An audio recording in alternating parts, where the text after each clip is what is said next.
सर्वांना माझा नमस्कार. माझे नाव वेदा विनय पवार. इयत्ता तिसरी. माझ्या शाळेचे नाव विद्या मंदिर नरेवाडी. माझ्या गोष्टीचे नाव आहे धाडसी अरुणिमा. ही गोष्ट 12 एप्रिल 2011ची. शिकण्यापर्यंत पोहोचणारा जीवघेणी प्रवास. अरुणिमा सिंह ट्रेनवरून लखनौहून दिल्ली जात होत्या आणि असं कधी घडू नये असं घडलं त्या ट्रेनमध्ये. अरुणिमा ज्या डब्यात बसल्या होत्या त्या डब्यात चोर देखील शिरले आणि लोकांवर धाक दाखवत मौल्यवान वस्तू देखील घ्यायला लागले. त्यातील एकाची नजर अरुणिमाच्या गळ्यातील सोन्याची चेनवर पडली आणि बघताच क्षणी त्याने चेन हिसकावण्याचा प्रयत्न केला. बघता बघता दोघांमध्ये झटापट झाली आणि तिथे असलेल्या 4-5 चोरांनी अरुणिमांना चालत्या ट्रेनमधून खाली ढकललं. ती होती एक वाईट गोष्ट. त्याच्यापेक्षा वाईट गोष्ट जेव्हा झाली जेव्हा त्यांना ट्रेनमधून ढकलण्यात आलं होतं तेव्हा बाजूच्या ट्रॅकवरून अजून एक ट्रेन धावत होती. त्याला ढकलून अरुणिमा बेशुद्ध अवस्थेत खाली पडल्या. थोड्या वेळानंतर त्यांना शुद्ध आली आणि सहन होणाऱ्या वेदना देखील सुरू झाल्या. हे दृश्य डोळ्यांनी पाहिल्यानंतर कुणाला तरी मरण्याची हाक ऐकू यावी असं वाटत होतं. पण दुर्दैवाने रात्र असल्यामुळे तेही शक्य नव्हते.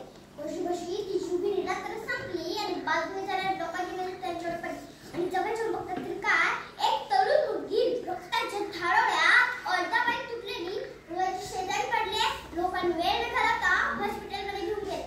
डॉक्टरांनी अरुणिमाचा पाय बघितला आणि सांगितलं की पाय कापावा लागेल आणि प्रोस्थेटिक पाय लावावा लागेल. आणि प्रोस्थेटिक पायावर चालायला 3 ते 4 वर्ष लागतात. थोडे दिवस त्यांच्यावर उपचार करण्यात आले. त्यांना घरी सोडण्यात आले. घरी केल्यावर आजूबाजूची माणसं देखील म्हणायला लागली की अरुणिमाचं आयुष्य आता अंधारात होत आहे.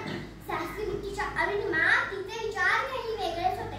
अशा परिस्थितीत माणसं पुढे जीवन कसं जगायचं याचा विचार करतात. तिच्या अरुणिमाच्या डोक्यात फक्त 2च गोष्टी होत्या. पहिली गोष्ट म्हणजे आपल्याला या लोकांचं बोलणं खोटं ठरवायचं आहे आणि दुसरी गोष्ट म्हणजे आपल्या कमजोरीला आपली ताकद बनवून याच पायाने जगातील सर्वात मोठे शिखर माउंट एव्हरेस्ट चढायचे आहे. नुसता विचार करून हे स्वप्न पूर्ण होणार नव्हते. त्यासाठी हवं होतं योग्य ते मार्गदर्शन आणि शोधू लागल्या जी त्यांना मार्गदर्शन करून शिखरापर्यंत पोहोचवू शकते. आणि मिळाल्याच्या ती ज्यांची अरुणिमांना गरज होती. त्यांचं नाव होतं मॅडम बचुंगी पाल. त्यांनी 1984 मध्ये एव्हरेस्ट सबमिट केलं होतं. अरुणिमा म्हणाल्या की मला पण एव्हरेस्ट सबमिट करायचं आहे. मॅडमांनी अरुणिमाचं बोलणं ऐकलं आणि त्यांच्या डोळ्यात पाणी आलं आणि त्या म्हणाल्या अरुणिमा तू या अवस्थेमध्ये हा विचार केलास म्हणजे तू आज नंतर एव्हरेस्ट चढलीच आहेस. आता तुला फक्त बाहेरून जगाला दाखवून द्यायचं आहे. जिद्दीने पेटलेल्या अरुणिमाचा सराव देखील सुरू झाला. मित्रांनो तुम्हाला पटणार नाही पण जिथे लोकांना 2 मिनिटं लागायची तिथे अरुणिमांना तब्बल 3 तास लागायला लागले. बघितलेले स्वप्न आणि आतून लागलेली आग त्यांना काही शांत बसू देत नव्हती. आपल्याला अजून वेगाने कसं जाता येईल याचा विचार त्या करत होत्या आणि सोबत सराव देखील. बघता बघता महिने उलटले आणि 8 महिन्याचा सराव इतका झाला की त्या बेस कॅम्पमधून सर्वांच्या सोबत निघायच्या आणि टॉपवरती सर्वांच्या आधी पोहोचायच्या. बाकी सगळ्यांचे तर हात पाय चांगले होते पण अरुणिमांचं तसं नाही. तरी पण त्या टॉपवरती सर्वांच्या आधी पोहोचू लागल्या. बघता बघता आला दिवस ज्याची अरुणिमा वाट बघत होत्या. तो दिवस म्हणजे एव्हरेस्ट चढण्याचा दिवस. पोचणारी थंडी आणि वेगाने आढळणाऱ्या वाऱ्याचा सामना करत त्या निघाल्या. बघता बघता दिवसही संपला पण अरुणिमा मात्र चालतच होत्या. त्या एका ठिकाणी जाऊन मात्र थांबला. कारण फक्त एकच होतो. अंधारात त्याच्या भेटीचा प्रकाश जेथे पडायचा तिथे मृतदेह दिसू लागली. कशाला न घाबरणाऱ्या अरुणिमा मात्र घाबरल्या आणि त्यांच्या डोक्यात विचार आला की जे काम मी करायला हवे होते तेच काम हे पण करायला आले होते. पण इथेपर्यंत पोहोचले.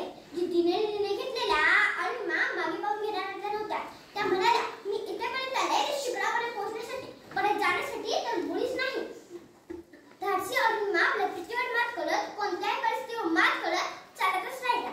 21 मे 2013 या दिवशी अरुणिमा जगातील सर्वात मोठे शिखर माउंट एव्हरेस्टवर पोहोचल्या आणि इतिहास रचला त्या मुलीने जिला डॉक्टरांनी सांगितलं होतं की प्रोस्थेटिक पायावर चालायला 3 ते 4 वर्ष लागतात. पण अरुणिमाने मात्र 2 वर्षातच माउंट एव्हरेस्ट चढून दाखवला आणि जगाला सांगितलं की माणूस अपंग आपल्या विचाराने होतो आपल्या शरीराने नाही. तुम्ही जर कोणतं काम करायचं ठरवलं आणि त्यासाठी तुम्ही तुमचा जीव देखील द्यायला तयार असाल तर कोणतीही शक्ती तुम्हाला अडवू शकत नाही. धन्यवाद.